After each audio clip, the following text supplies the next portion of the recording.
আগে চেক করো, তারপরে বিশ্বাস করবা, ঠিক কিনা? তাহলে এখন থেকে একটা কিছু শুনলে বিশ্বাস করবেন।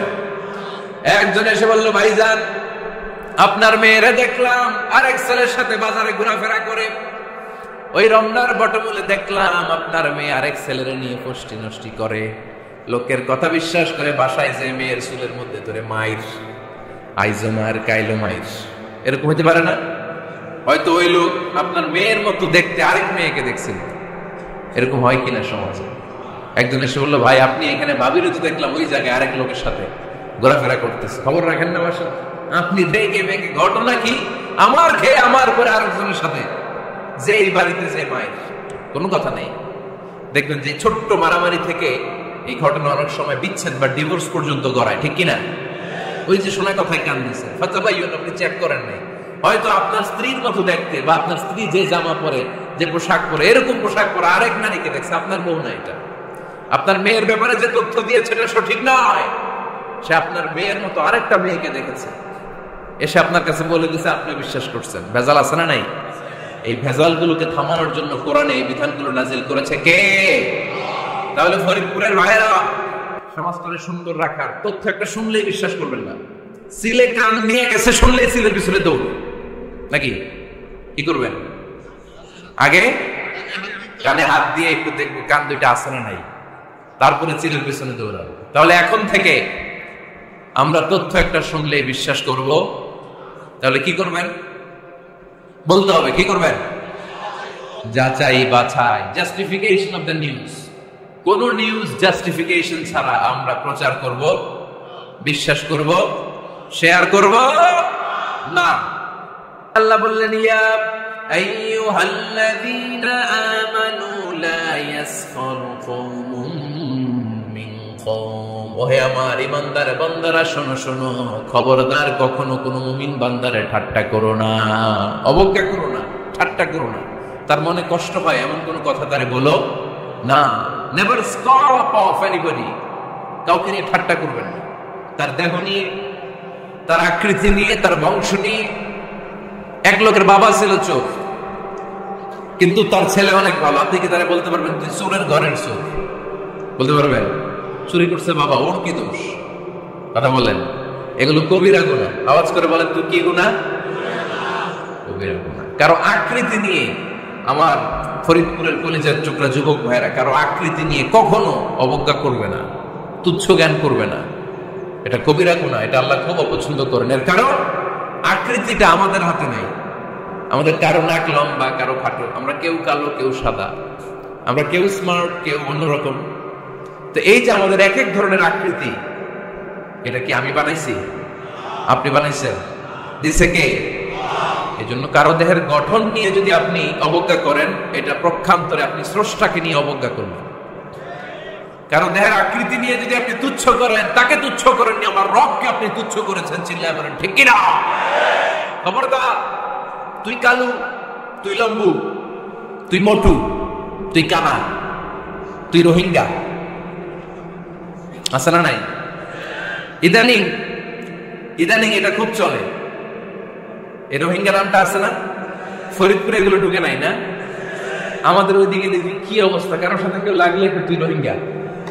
কি আশ্চর্য, এই গালি কবে আসলো? হ্যাঁ, অনেক ধরনের গালি। ঢাকায় আর একটা চলে ফইনবির ভূত, কি বলে? এই এগুলো আগে শুনি নাই আমরা, রিসেন্ট এগুলো বলা শুরু করছে। ফইনবির ভূত, রোহিঙ্গা না, এগুলো বলে আপনি কাউকে অবজ্ঞা করতে পারবেন? পারবেন না। খবরদার, এটা কবিরা গুনাহ, এটা ছোট গুনাহ মনে করবেন না। কারণ আকৃতি নিয়ে তুচ্ছ করা যায় না, কারণ আকৃতি দান করেছে কে? হুয়াল্লাযী ইউসাউবিরুকুম ফিল আরহামি কাইফা ইয়াশা, লা ইলাহা ইল্লা হুয়াল আজিজুল হাকীম। তিনি এমন সত্তা যিনি তোমাদের চেহারার অবয়ব দিয়েছেন, তোমাদের আকৃতি দান করেছেন তখন যখন তোমরা মায়ের পেটের ভেতরে ছোট্ট জোকের মতো ছিলা। মায়ের পেটের ভেতরে আমরা যখন সবাই এত ছোট্ট, তখনই আমাদের চেহারার আকৃতি দিয়েছে কে? কে সুন্দর হব, কে ছেলে হব, কে মেয়ে হব, কে মোটা হব, কে চিকন হব, আমার ইচ্ছা হয়েছে? আওয়াজ করে বলতে হবে, কার ইচ্ছায়? প্রত্যেককে যদি আল্লাহ প্রত্যেকের নিজের চেহারা ডিজাইন করতে দিতেন, আল্লাহ যদি বলতেন তোমার চেহারাটা কেমন হবে তুমি ডিজাইন করো, তাহলে আপনি আপনারা কেমন বানাতেন? হ্যাঁ বলেন, ফরিদপুরের ভাইরা বলেন সুন্দর করে বানাতেন, তাই না? সবচাইতে স্মার্ট, সবচেয়ে সুন্দর করে আমি আমার চেহারাটা বানাতাম যদি আমাকে ডিজাইন করার সুযোগ দেওয়া হতো। কিন্তু এই সুযোগ তো আল্লাহ দেন নাই। ডিজাইন স্বয়ং করে দিয়েছেন কে? কোন নারীকে যদি আল্লাহ বলতে এই নারীরা তোমাদের চেহারা কার কেমন লাগবে তোমরা বানাও, প্রত্যেক নারী কি করতো? বিশ্ব সুন্দরী করে নিজেকে বানাতো। খুদ ধরার মতো কোনো জায়গা সে নিজের জন্য রাখতো না, ঠিক কিনা? কিন্তু এটা আল্লাহ দেন নাই। এই আকৃতিটা আমাদেরকে সরাসরি দান করেছেন কে? খবরদার, আমাদের অনেকে বিকলাঙ্গ, আমাদের অনেকের হাত ছোট, পা বড়, দেখতে মোটা, কেউ চিকন কেউ কালো। খবরদার, কারো আকৃতি নিয়ে কখনো কোন অবজ্ঞার সুরে, ঠাট্টার সুরে কোনো কথা আমরা বলবো না। রাজি আছেন? সবাই রাজি আছেন? আল্লাহ রাসূল সাল্লাল্লাহু আলাইহি ওয়াসাল্লামের এক সাহাবী ছিল নাম ইবনে মাসউদ রাদিয়াল্লাহু তাআলা। ওনার পায়ের নলা ছিল খুব চিকন, অস্বাভাবিক চিকন, স্বাভাবিক না। তো উনিও এটা ঢেকে রাখতেন, দেখাতেন না কাউকে। একদিন উনি খেজুর পাড়ার জন্য খেজুর গাছে উঠলেন। খেজুর গাছে ওঠার পরে নিচ থেকে সাহাবারা পায়ের চিকন নলা দেখে গেছে, দেখে সবাই হাসি, সবাই হেসে কুটি কুটি। বিশ্বনবী বললেন হেসো না, খবরদার, আমার ইবনে মাসউদের পায়ের চিকন নলা দেখে হেসো না। আমার ইবনে মাসউদের এই পায়ের চিকন নলা যদি মিজানের পাল্লায় উঠিয়ে দেয়া হয়, কিয়ামতের দিন উহুদ পাহাড়ের চেয়েও ভারী হয়ে যাবে। খবরদার, আমার ইবনে মাসউদকে আমার আল্লাহ অনেক পছন্দ করে, তার পা চিকন দেখে তাকে তুচ্ছ করো না। আল্লাহর হাবিব সাল্লাল্লাহু আলাইহি ওয়াসাল্লামের 11 জন স্ত্রীর মধ্যে থেকে একজন স্ত্রী ছিলেন একজন স্থূল আকৃতির, অবেসিটি ছিল, একটু মোটা। ওনার নাম ছিল সাফিয়া রাদিয়াল্লাহু তাআলা আনহা। আম্মা জান আয়েশার সাথে একবার সাফিয়ার ঝগড়া, নবীদের বউদের মাঝে মাঝে মাঝে ঝগড়া হতো, তবে সেটা হতো মধুর ঝগড়া। সুবহানাল্লাহ পড়েন। আম্মা জান আয়েশা রাদিয়াল্লাহু তাআলা আনহার বাসায় একদিন বিশ্বনবী বসা ছিলেন, আর একজন স্ত্রী, বিশ্বনবীর আরেকজন স্ত্রী রান্না করে কিছু খাবার আম্মা জান আয়েশার ঘরে পাঠিয়েছেন। এক দাসী দিয়ে বলল যাও এটা আয়েশার ঘরে দিয়ে আসো, কারণ নবী আয়েশার ঘরে। আম্মা জান আয়েশা রাদিয়াল্লাহু তাআলা আনহা বলেন এগুলো কি? ওই দাসী বলে তরকারি। কে দিছে? অমুক স্ত্রী। কেন দিয়েছে? আমি কি রান্না করতে পারি না? তোমরা রান্না তোমরা খাও। এই কথা বলে পাতিল সহ উড়ায় মারছে চেহারা। এর কারণ ওনারা মানুষ ছিলেন, মানবীয় ব্যাপারগুলো ওনাদের মধ্যেও কাজ করত। আবার এক স্ত্রী ঝোল দিয়ে রান্না করে কিছু খাবার নিয়ে এসেছে, আম্মা জান আয়েশা রেগে মেগে ওই ঝোল নিয়ে ওই স্ত্রীর গালের মধ্যে মেখে দিয়েছে। বিশ্বনবীর আরেক বউয়ের গালের মধ্যে ওই ঝোল লাগাই দিচ্ছে। এবার ওই স্ত্রী বিশ্বনবীর কাছে যে বলে ইয়া রাসূলুল্লাহ, দেখেন আয়েশারে আপনি বেশি আদর করেন তো, দেখেন কি করে আমাদের সাথে, এই যে আমাদের গালের মধ্যে ঝোল মাখাই একবারে মেকআপ বানাই দিচ্ছে। বিশ্বনবী সাল্লাল্লাহু আলাইহি ওয়াসাল্লাম বললেন তাই, আয়েশাকে ডাকো। আম্মা জান আয়েশা রাদিয়াল্লাহু তাআলা আনহা আসলেন। আল্লাহ রাসূল সাল্লাল্লাহু আলাইহি ওয়াসাল্লাম বললেন তুমি কি আমার এই স্ত্রীর সাথে এমন আচরণ করেছো? আম্মা জান আয়েশা বললেন করেছি। কেন? আম্মা জান আয়েশা বললেন তখন মেজাজটা গরম ছিল, এখন বুঝতে পারতেছে আসলে এই কাজটা করা ঠিক হয় নাই। এবার বিশ্বনবী বিচার করবেন। বিশ্বনবী বললেন আল কিসাস, যেমন করা হয়েছে বিচার হবে তেমন। তোমার গালে যেমনি ঝোল লাগাই দিয়েছে, তুমি একটু ঝোল নিয়ে আয়েশার গালে লাগাই দাও। সুবহানাল্লাহ পড়বেন না? ওই স্ত্রীও কিছু ঝোল নিয়ে আম্মা জান আয়েশার গালে লাগাই দিল। এখন দুইজনে হাসতেছে, বিশ্বনবী হাসলেন, আরশের উপর থেকে খুশি হয়ে গেলেন কে? তো স্ত্রীদের মধ্যে মাঝে মাঝে এটা ঘটতো। সাফিয়া রাদিয়াল্লাহু তাআলা আনহা ছিলেন একটু মোটা। আম্মা জান আয়েশা বললেন ইয়া রাসূলুল্লাহ, দেখেন আপনার মোটি বউ, আপনার মোটকি বউ, এই মোটি বউ বলে একদিন একটা গালির মতো দিয়ে গেছে। আল্লাহ রাসূল সাল্লাল্লাহু আলাইহি ওয়াসাল্লাম রেগে গেলেন, বললেন আয়েশা এটা কেমন কথা তুমি বললা মোটি? আমার সাফিয়ারে তুমি মোটি বলে গালি দিলা রে আয়েশা। ইয়া আয়েশা লাকাদ কুলতি লা কালিমা লাউ মুসিজাত বিমাইল বাহরি লামাজাজাতহু, এমন একটা মন্তব্য তুমি সাফিয়ার ব্যাপারে করে ফেলেছো রে আয়েশা, এই কথাটা যদি সাগরের নীল পানির মধ্যে ছেড়ে দেয়া হয়, এই কথার পঙ্কিলতার কারণে, এই কথার কর্দমাক্ততার কারণে, এই কথার পঙ্কিলতার কারণে সাগরের সব পানিগুলো মুহূর্তের মধ্যে কালো হয়ে যাবে। এই কথাটা সাগরে ফেলে দিলে সাগরের নীল পানি পুরোটা কালো হয়ে যাবে। আয়েশা খবরদার, কাউকে তুচ্ছ করে অবজ্ঞা করে কখনো কিছু বলা যাবে না। এই জিহ্বাটা এটা ভয়ঙ্কর একটা অঙ্গ, বেশিরভাগ পাপ এই জিহ্বা দিয়ে হয়। কি দিয়ে হয়? এই জন্য সাহাবারা জিহ্বা ধরে মাঝে মাঝে জিহ্বার মধ্যে ব্যাট মারতেন, আর বলতেন জিহ্বা তোর জন্য আমি আটকে যাবো কিয়ামতের দিন। আমলিক আলাইকা লিসানাক, নিজের জিহ্বার মালিক নিজে হন। আপনার জিহ্বার মালিক যেন শয়তান না হয়ে যায়। জিহ্বা আপনার, শয়তানের ভাষায় আপনি কথা বলেন কেন? খবরদার, প্রতিটা কমেন্ট, প্রতিটা কথা, প্রতিটা মন্তব্য, এগুলোর ব্যাপারে কিয়ামতের দিন পাই টু পাই করে আপনার কাছে আল্লাহর সুপ্রিম কোর্টের কাঠগড়ায় দাঁড় করিয়ে আপনারা জিজ্ঞেস করবে কে? এজন্য বিশ্বনবী বলছেন মাইয়াদমানলি মা বাইনা লিহিয়াইহি ওয়া মা বাইনা রিজলাইহি আদমান লাহুল জান্নাহ। আমার কোন উম্মত যদি দুইটা অঙ্গের গ্যারান্টি আমার দেয়, আমি আমার উম্মতকে জান্নাতের গ্যারান্টি দেব।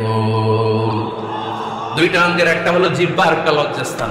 দুই চোয়ালের মাঝে যা থাকে লিজ্জা জিহ্বা, আর দুই পায়ের মাঝখানে যা থাকে লজ্জাস্থান। এই দুইটা অঙ্গের গ্যারান্টি যদি বিশ্বনবীকে আপনি দেন যে নবী জিহ্বা আর লজ্জাস্থান এই দুইটা অঙ্গের কোনো পাপ আমি করব না, নবী বলে আমি দুনিয়ায় তোমার জান্নাতের গ্যারান্টি দেব।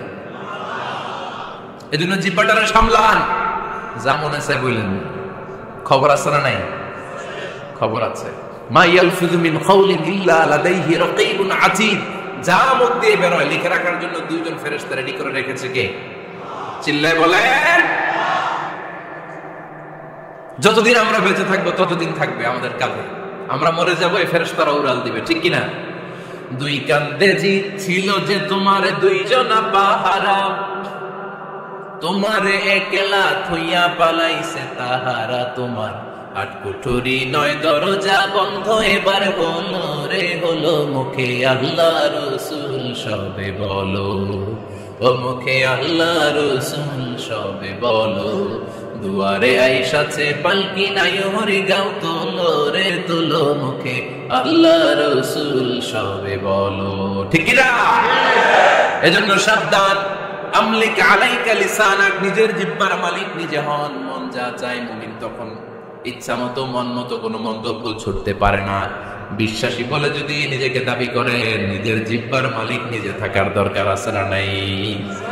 বিশ্বনবী বলেন 104টা আসমানি কিতাবের মধ্যে তাওরাতের মধ্যে এত দামি সূরা নাই, ইনজিলের মধ্যে এত দামি সূরা নাই, জাবুরের মধ্যে এত দামি সূরা নাই, সুহুফে ইব্রাহিম ও মুসার মধ্যে এত দামি সূরা নাই।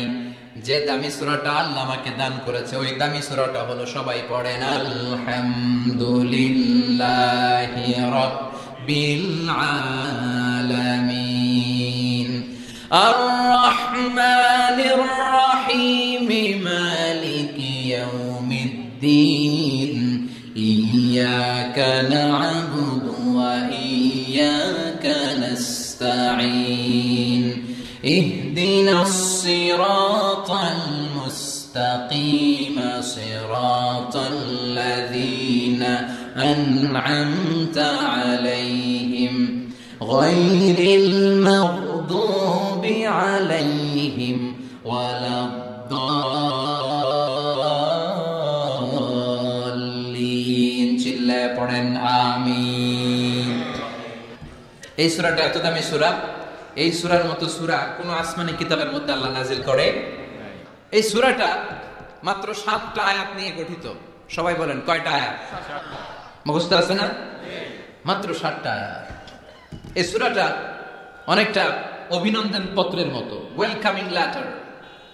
কি লেটার? ওয়েলকামিং লেটার, মানপত্র, অভিনন্দন পত্রের মতো। অনেক সময় আমাদের এলাকায় এমপি মন্ত্রীরা আসে না প্রধান অতিথি হয়ে, তখন আমরা মানপত্র দেই, অভিনন্দন পত্র দেই, ঠিক কিনা? অভিনন্দন পত্রে কমসে কম 3টা অংশ থাকতে হয়। চিৎকার করে বলেন কয়টা? প্রথমে থাকতে হয় প্রশংসা। কথা কন। প্রথমে আমরা তার প্রশংসা করি, আপনি সুমহান অতিথি, আপনার মতো মানুষ পৃথিবীতে দ্বিতীয়টা নাই, আপনার চরিত্র ফুলের চেয়েও পবিত্র। আছে না নাই? প্রথমে আমরা তার প্রশংসা করি, উই প্রেইজ হিম, আমরা তার প্রশংসা করি। দ্বিতীয় পর্বে আমরা নিজেদের পরিচয় দেই। আমরা এই হাই স্কুলের কমিটি, আমাদের একটা একাডেমিক ভবন লাগবে, আমরা এই মসজিদের কমিটি, আমরা এই মাহফিলের কমিটি, আমি সভাপতি, উনি সেক্রেটারি, উনি ক্যাশিয়ার, আমাদের পরিচয়টা আমরা দেই। তৃতীয় পর্বে আমাদের দাবি দেওয়া শুরু করি। শুরুতেই কি দাবি দেওয়া আরম্ভ করা যায়? এটা দাও, এটা দাও, দিতে হবে, না দিলে মানি না, মানবো না। প্রথমে যদি বলেন মানি না, মানবো না, খবর আছে না নাই? তারপরে নিজেদের পরিচয় পেশ করতে হয়, তারপরে দাবি দাওয়া পেশ করতে হয়। সূরাতুল ফাতিহাটা হুবহু এরকম একটা অভিনন্দন পত্রের মতো। 7টা আয়াতের প্রথম 3 আয়াতে কেমন করে আমরা আল্লাহর প্রশংসা করব, আল্লাহর গুণকীর্তন করব, আল্লাহ সেটা শিখাইয়া দিলেন। সুবহানাল্লাহ নাই? চতুর্থ আয়াতে কেমন করে আমরা আমাদের নিজেদের পরিচয়টা আল্লাহর কাছে পেশ করব, সেটা আল্লাহ শিখাইয়া দিলেন। এরপরে আমাদের দাবি দাওয়া আল্লাহর কাছে আমরা কেমন করে পেশ করব, ওইটাও আল্লাহ শিখাইয়া দিলেন। তাহলে প্রথম 3টা আয়াতে আল্লাহ তাআলার প্রশংসা কেমন করে করতে হয় আল্লাহ শিখালেন। চতুর্থ আয়াতে কেমন করে আমাদের পরিচয়টুকু আল্লাহর কাছে পেশ করব আল্লাহ সেটাও শিখাইয়া দিলেন। শেষের 3টা আয়াতে কি দাবি দেওয়া আমাদের পেশ করা দরকার আমাদের চেয়ে ভালো জানে কে? কেউ যেটা জানে না, জানে কে? আমরা আমাদেরকে যত ভালোবাসি, আমাদেরকে আমাদের চাইতে বেশি ভালোবাসে কে? সুবহানাল্লাহ। বাড়ি দিকে এগোয়। আপনি আপনারা যত ভালোবাসেন, আল্লাহ তাআলা আপনার চাইতে আপনারা বেশি ভালোবাসে। আল্লাহু আকবার। প্রথম 3 আয়াতে প্রশংসা বাণী, চতুর্থ আয়াতে নিজেদের পরিচয়, পঞ্চম, ষষ্ঠ এবং সপ্তম আয়াতে কেমন করে দাবি দাওয়া পেশ করব সব শিখায়া দিলেন কে? এই সূরাতুল ফাতিহা এটা কিন্তু আল্লাহর সাথে আমাদের কনভারসেশন বুঝুন তো, কথোপকথন, ডায়ালগ। আমরা তো গড়গড় করে পড়ে শুধু সামনে আগাই, আসলে পড়াটা এমন নয়। সূরাতুল ফাতিহা যখন পড়ি, এই 7টা আয়াত পড়ার সাথে সাথে আল্লাহ তাআলা আমাদের সাথে কথা বলেন। আমরা যখন বলি আলহামদুলিল্লাহি রাব্বিল আলামিন, তখন আল্লাহ আমাদের সাথে কথা বলেন। আমরা যখন বলি আর রহমানির রহিম, তখনও তিনি কথা বলেন। তার মানে প্রতিটা বাক্যের উত্তর আল্লাহর পক্ষ থেকে আছে না নাই? আমরা যখন পড়ি আলহামদুলিল্লাহি রাব্বিল আলামিন, আল্লাহ ফেরেশতাদের ডেকে বলে হামিদানি আব্দি, নজর করে দেখ আমার বান্দা আমার প্রশংসা শুরু করে দিয়েছে। আল্লাহু আকবার। তোদেরকে বলেছিলাম ইন্নী জাইলুন ফিল আরদি খলিফা, আমি দুনিয়ার বুকে মানুষ বানাবো। তোরা বলেছিলি মানুষ বানিয়ে লাভ নাই, আমরাই তো ভালো। কেন আপনি মানুষ বানাবেন? মানুষ দুনিয়াতে মারামারি করবে, কাটাকাটি করবে, রক্তপাত করবে, কিলাকিলি করবে, হরতাল দিবে। হরতাল আছে না নাই? কিলাকিলি আছে না নাই? গদিলে টানাটানি আছে না নাই? মানুষ তো রক্তপাত করবে। আল্লাহ মানুষ কেন? আমরাই তো ভালো।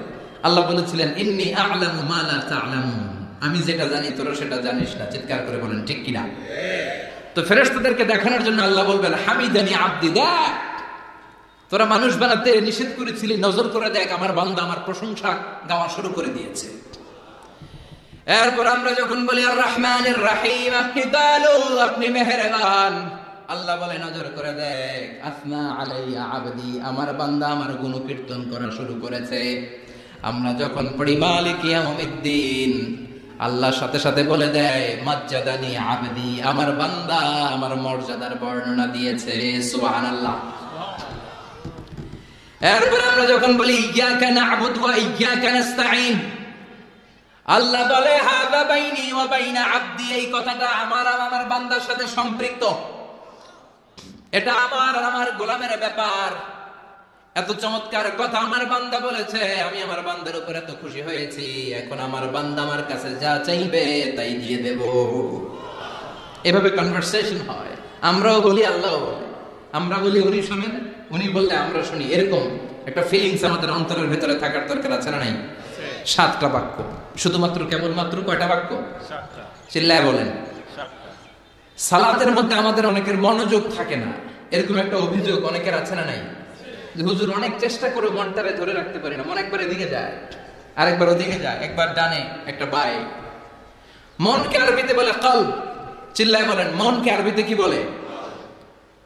কলব শব্দের অর্থ হচ্ছে নাড়াচাড়া করে, যেটা পরিবর্তন হয়। পৃথিবীতে সবচেয়ে নাড়াচাড়া করে যে জিনিসটা এদিকে দিকে ছোটে, ওটা হচ্ছে মন। ওটা কি? পাগল মোহন, মোহন রে মন কেন এত কথা বলে। কত কথা কয় এই মন, কত দিকে যায় এই মন। এখন আমার মন আছে এখানে, একটু পরে ছুটছে ঢাকা, এরপরে সৌদি, এরপরে আমেরিকা, পাসপোর্ট ভিসা কিছু লাগছে। কথা কন, এটা খুব দ্রুত ছুটে চলে যেতে পারে, এজন্য এটাকে ধরে রাখতে হয়। নামাজের মধ্যে যদি মনটারে ধরে রাখতে হয় কি কি পড়তেছেন অর্থ জানার দরকার আছে না নাই? আসুন আজকের এই তাফসীর মাহফিলে অন্তত প্রতিদিন সূরাতুল ফাতিহার মধ্যে যে 7টা আয়াত আমরা পড়ি এগুলোর অর্থ জেনে যাই, কি বলে আল্লাহর প্রশংসা করি জানার দরকার আছে না নাই? আসুন মনোযোগ দিয়ে একটু শিখার চেষ্টা করি। প্রথম আয়াতে আল্লাহ বলছেন আলহামদুলিল্লাহি রাব্বিল আলামিন, সকল প্রশংসা বহুমাত্রিক জগতের প্রতিপালক আল্লাহ তাআলার জন্য। সুবহানাল্লাহ পড়েন। আর রহমানির রহিম, দয়াময় মেহেরবান প্রভু হে। মালিক ইয়াউমিদ্দিন, তিনি প্রতিফল দিবসের মালিক। ইয়্যাকা না'বুদ ওয়া ইয়্যাকা নাস্তাঈন, আমরা শুধুই আপনার ইবাদত করি, আমরা শুধুই আপনার কাছে সাহায্য চাই। ইহদিনাস সিরাতাল মুস্তাকিম, প্রভু হে আপনি সহজ সঠিক সহজ সরল পথের দিশা দেন। সিরাতাল্লাযীনা আন'আমতা আলাইহিম, তাদের পথ যে পথে আপনার রহম বরকত অবারিত। গায়রিল মাগদুবি আলাইহিম ওয়ালাদ-দাল্লিন, আমরা অভিশপ্তদের পথও চাই না, আমরা পথভ্রষ্টদের পথও চাই না। আমিন। চিৎকার করে পড়েন আমিন। তার মানে প্রথমে কি করে প্রশংসা করব আল্লাহ শিখালেন, পড়েন আলহামদুলিল্লাহি রাব্বিল আলামিন। সকল প্রশংসার মালিক বহুমাত্রিক জগতের পালনকর্তা আল্লাহর জন্য। প্রশংসা কার জন্য? আল্লাহ। চিৎকার করে বলেন প্রশংসা কার? আল্লাহ। প্রথম শব্দটা হচ্ছে আলহামদু। প্রথম শব্দটা কি? হামদুন মানে প্রশংসা। আওয়াজ করে জবাব দিতে হবে মুসলমান, হামদুন মানে কি? প্রশংসার মালিক কে? এক সাহাবী নিজ থেকে মনে মনে নিজের ইচ্ছায় ভেতর থেকে আল্লাহর 4টা তাসবিহ বানায় ফেলছে। ওই 4টা তাসবিহর প্রথম তাসবিহটা ছিল এই হামদ শব্দ থেকে নেয়া, মানে হামদা মানে কি? কাসীরান তাইয়িবান মুবারাকান ফি। বিশ্বনবী নামাজ পড়াচ্ছেন, রুকু থেকে উঠলেন সামি আল্লাহু লিমান হামিদা, পেছন থেকে সাহাবারা পড়ল রব্বানা। আরেকজন সাহাবী অতিরিক্ত বাড়িয়ে পড়ল হামদান কাসীরান তাইয়িবান মুবারাকান ফি। 4টা তাসবিহ বাড়িয়ে পড়েছে। চিৎকার করে বলতে হবে কয়টা? এই 4টা তাসবিহ কিন্তু বিশ্বনবী ওই সাহাবারে শিখায় নাই। নামাজ শেষ, বিশ্বনবী বললেন আমি যখন রুকু থেকে দাঁড়িয়ে বলেছি সামি আল্লাহু লিমান হামিদা, তোমরা ফিসফিস করে পড়েছো রব্বানা ওয়া লাকাল হামদ, খুব ভালো, কিন্তু কে যেন ফিসফিস করে অতিরিক্ত পড়েছো হামদান কাসীরান তাইয়িবান মুবারাকান। সবাই পড়েন হামদান কাসীরান তাইয়িবান মুবারাকান। আওয়াজ করে পড়েন। 1 নাম্বারটা কি? 2 নাম্বার, 3 নাম্বার, 4 নাম্বার। আবার বলেন। বিশ্বনবী বললেন এই 4টা তাসবিহ তুমি পড়ছো, কই পাইছো? মিন আইনা ওয়াজাদতা হাদিহি তাসবিহাত, এই তাসবিহগুলো কই পেয়েছো? আমি তো শিখাই নাই। কে পড়েছো এই তাসবিহটা? দাঁড়াও। কেউ দাঁড়ায় না, ডানে বায়ে সামনে পেছনে কেউ দাঁড়ায় না। বিশ্বনবী অভয় দিলেন, বললেন আমি কিছু বলবো না, কে পড়েছো দাঁড়াও। এক সাহাবী দাঁড়িয়ে বলল ইয়া রাসূলুল্লাহ আমি পড়েছি, আমাকে মাফ করে দেন। সুবহানাল্লাহ পড়ে। বিশ্বনবী বললেন কেন করলি? আমি তো শিখাই নাই। সাহাবী বলে নবী আল্লাহর প্রশংসা আমার কম কম করলে ভালো লাগে না, আমার করতে মন চায় বেশি বেশি, এজন্য আমি বানাইছি। এটা আমি কি করছি? বানিয়েছি। I fabricated from my own, আমি আমার থেকে বানিয়েছি।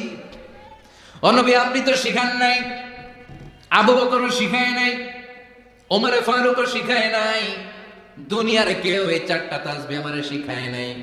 আমি আমার নিজ থেকে এই 4টা তাসবিহ বাড়িয়েছি, কারণ কম কম তাসবিহ পড়লে আমার পোষায় না, পড়তে হয় বেশি বেশি।